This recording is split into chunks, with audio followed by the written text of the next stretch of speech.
Hey everyone. One of the big positives of going DL or partial DL or hybrid DL or whatever it is that we're doing this week, this year, is that our kids are going to be much more technologically advanced than they would have otherwise. Teachers as well.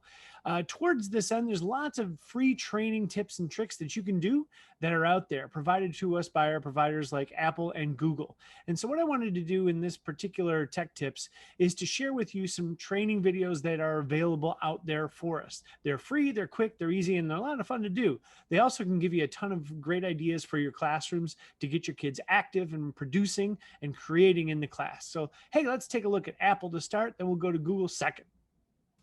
So the first thing that we'll take a look at is the Apple Teacher Training Center.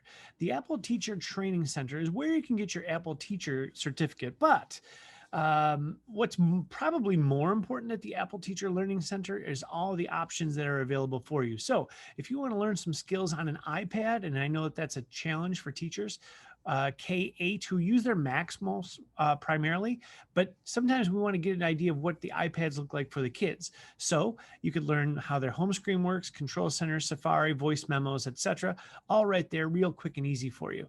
If you want to brush up on some skills for your Mac, you could do that too. So Desktop, Finder, Siri, Photo Booth, all that stuff is located right there for you. There's some other things that you can do too. Next, we'll take a look at the Everyone Can Create series. The Everyone Can Create link takes you to an area to download the project guides for iBooks. iBooks, there are 5 or 6 of them right now, and they have ideas such as creating things with music, video, photography, drawing, and projects for early learners. Very cool stuff. Now we'll move on to the Google world. Take a look at the Google Teacher Center. When you first go in, it allows you to sign up for your Google training courses. They're really long. They're 13 or 14 hours. I wouldn't advise it. But if you scroll down the page a little bit more, there's information on getting started, basics of classroom and docs, forms, slides, expeditions, and Jamboard. So if those are new to you, that's definitely someplace that you want to go and check out. Also, Google has its Google Applied Digital Skills. This is really cool. Breaks it down for teachers, kids, learners, or students. If you go to the teacher side, they give you all of these different curricula. They give you school skills for school, life, work, and all of these popular lessons. There's over 100 of them down at the bottom.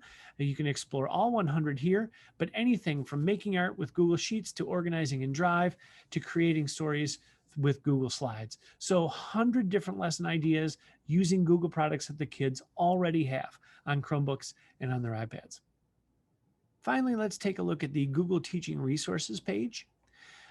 This is kind of a catch-all for Google.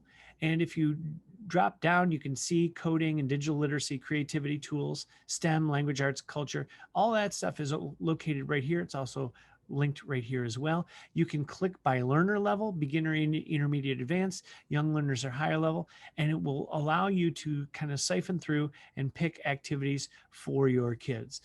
Apple and Google have put a ton of resources available out there to have our kids producing and creating and collaborating.